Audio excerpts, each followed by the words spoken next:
This is the Eat Well, Think Well, Live Well podcast. I'm Lisa Salisbury, and this is episode 97, Are You Hungry or Thirsty?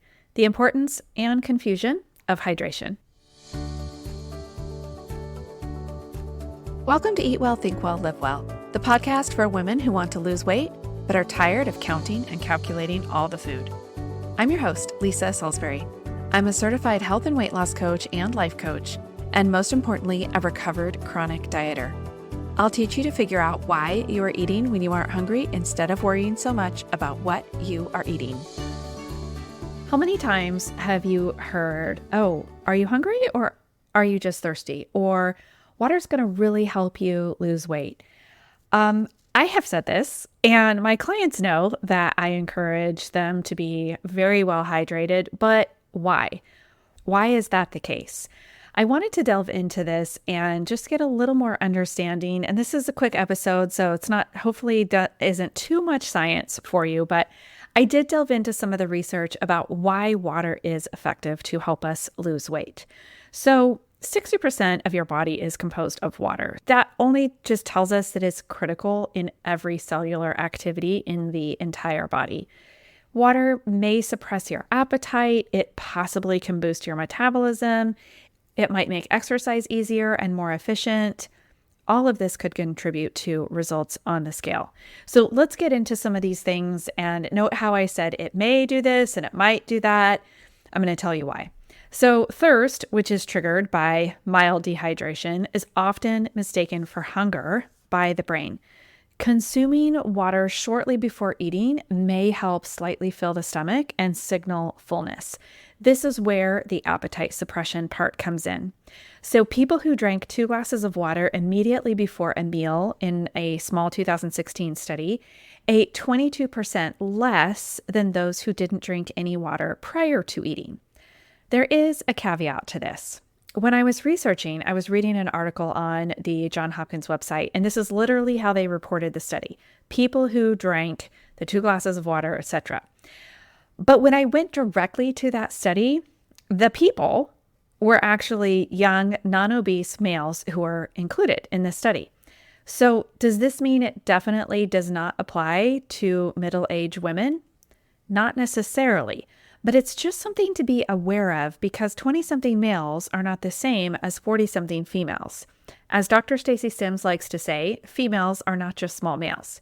So this study may be useful, but it's also worth doing your own study on your own body and see if this helps you to eat a little bit less.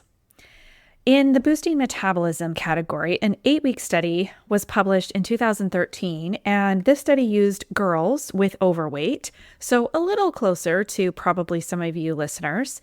They drank 500 milliliters of water, which is about 16 ounces, a half an hour before breakfast, lunch, and dinner. So that's a total increase of 1,500 milliliters for the day. They didn't make any additional dietary changes, and they lost a statistically significant amount of weight and saw an improvement in body composition scores. This water was over and above the typical amount of water they were already drinking.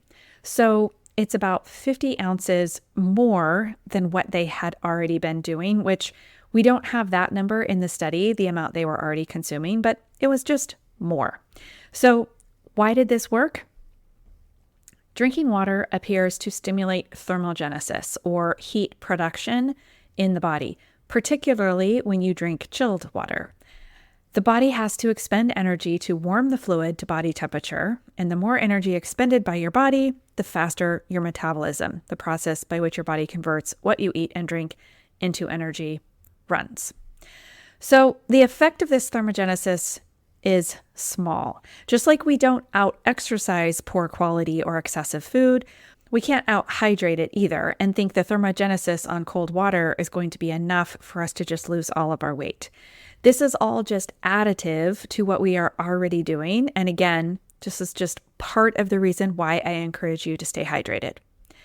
So drinking water also could help reduce your overall liquid calorie intake.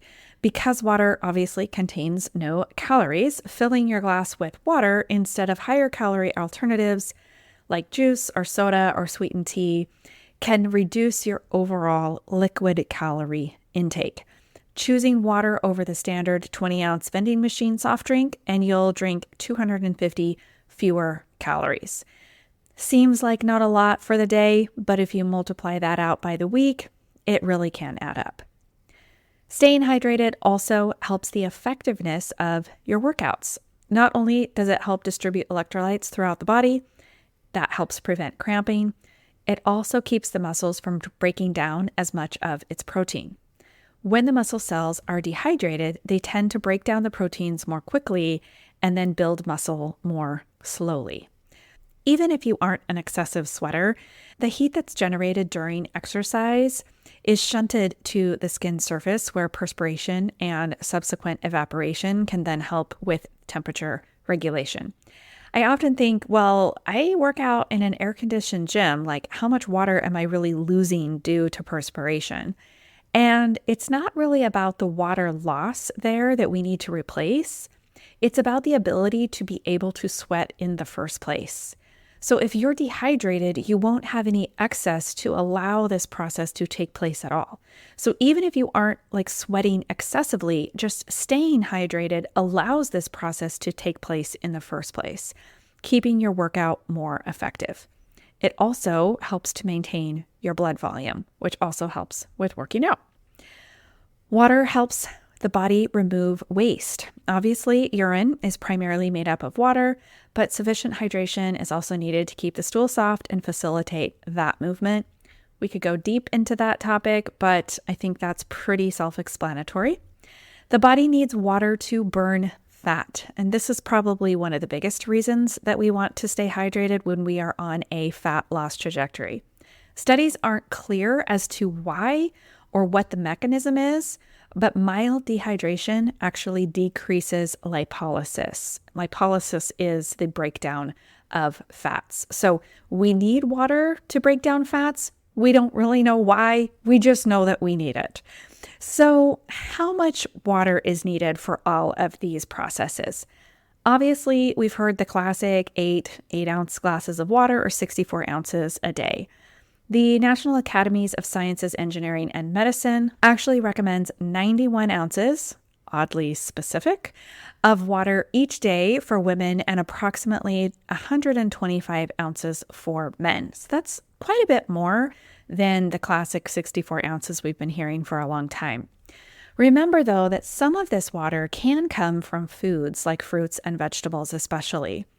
Although it's difficult to calculate how many ounces of water are coming from that orange that you are eating, just know that if you are shy of that 91 ounces by a little bit, but you're also eating plenty of produce, you're probably good.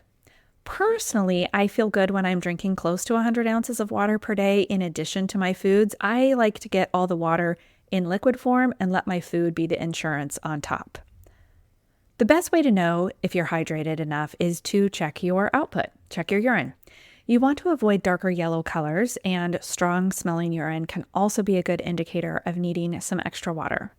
You are going for pale, odorless, and plentiful, which is, by the way, the most common complaint about drinking more water is the plentiful part, those increased trips to the bathroom. I know this can be inconvenient when you're at work or in meetings or traveling. Just do what you can on those days. Try to increase hydration when you're home, like in the early morning hours when you're getting ready for the day, and again after work when you're back home. Don't be afraid, though, just to say, hey, I need a break. I need to use the bathroom. I mean, okay, I know there are professions out there where it's difficult. If you're scrubbed into a surgery or if you're a kindergarten teacher with no aides, I mean, there are reasons we don't leave our jobs. But if you are home or if you have flexibility in your work, try not to get annoyed at the bathroom trips. So that's all of the science. But here's where I think we can get sort of crazy. Part 2 of the podcast is where this goes wrong. It's the almond bomb question. Are you really hungry or are you just thirsty? There's a tone there, and you can hear it even in your thoughts from your own brain. It's judgy. Yes, thirst can masquerade as hunger for sure. This is a valid question if it's been like an hour since you last ate and you get a hunger signal and you're like, wait, is that right? Something seems off there. If your higher brain is thinking, this seems a little early to be hungry, and for whatever reason it doesn't make cognitive sense that you're hungry, then yes, you might be thirsty. What I don't want you to do with this question is gaslight yourself into thinking you aren't physically hungry or to use water as a way to go longer and longer in between meals to the tune of 6 or 7 hours between breakfast and lunch. The idea is to make sure that you are properly hydrated and not get sucked into diet mentality of just have a glass of water and make the hunger go away. That is not the point of this episode or of that question. Second area where drinking water can go wrong is sacrificing your sleep over it. If you are trying to cram in all your water at night because you're like, oh no, I'm behind, and that is causing you to get up and use the bathroom, let's not do that. If you're only at 50 ounces and it's 9 p.m., like you're done for the day. That's it. You got to start again the next day. I know that late night water intake is not the only reason you might be using the bathroom in the night. But I also know for me that if I finish a big water bottle while I'm watching TV in the evening, I'll for sure have to get up in the night. I try to make those trips without turning on any lights and barely opening my eyes so I can go right back to sleep, but it's still so annoying to me. What I notice is that if I front load my day, making sure I'm well hydrated prior to dinner, then 8 ounces or so of water in the evening won't cause me to wake up to use the bathroom. But you need to do your own experiment. I'm all about preserving sleep above all else. So if you find this is the case for you too, really focus on water early in the day so that we aren't waking up unnecessarily for bathroom usage. If you are waking up for a different reason, that's another episode.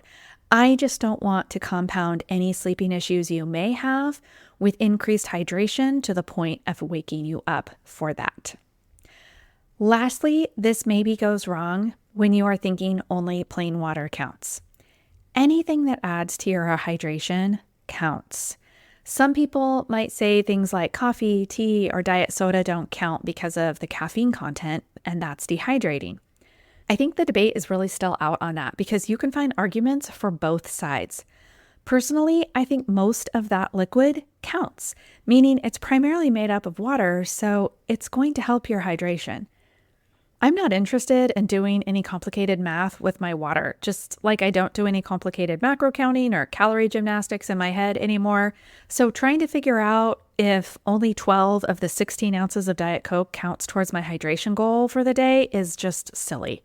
I don't drink those often enough for it to be an issue for me, but if you're drinking something like that every day, then I would just pay attention to how you feel and if those things are seeming to help with your hydration or hurting it when you're looking at your output. What I definitely count is mix-ins to water. So things like True Lemon packets, I talk about those all the time. I like the strawberry lemonade one is probably my favorite. Electrolyte packets, my Mixhers packets, all of those count. If you use BCAAs after a workout or you're mixing creatine supplements into your water, all of that counts. I also love to use my SodaStream and sparkle my water. So whether you are doing it yourself with a SodaStream or purchasing sparkling water, things like Waterloo or Spindrift, that all counts as well, as long as we're not talking about sugar sweetened soda. That's the only thing I would say, even though that's liquid, I would probably not count that towards your hydration goal. Those are the kinds of things I count towards my desserts. I know that's like probably something I haven't actually said on this podcast, but if I have a soda, I consider that my dessert because that would be the amount of sugar, probably more so than I might have like in a cookie or something like that. So if I decide to have a sugar sweetened beverage, then I just skip the dessert that night. But that's just how I do it. You can do it how you want. That's just the only thing I wouldn't count towards hydration just because of that sugar. All right. So the bottom line is it's true. Nothing sends up a false hunger signal like being dehydrated. But also don't use that in a judgy way against yourself to try to go much longer in between meals. Basically, don't almond mom yourself on water. Get flavor packets and sparkling water you like, and let more of this fun water crowd out your desires for sodas and other high-calorie beverages. This is the kind of practical advice and help I offer my clients. I'm not just about working on your thoughts and feelings, although that is really important to me. I'm also not afraid to get into your action line and really help you figure out what's going to work for you. If you're ready for more help with your weight loss, be sure to make a free coaching call appointment with me today. Link is in the show notes. As always, thank you for listening and sharing the Eat Well, Think Well, Live Well podcast.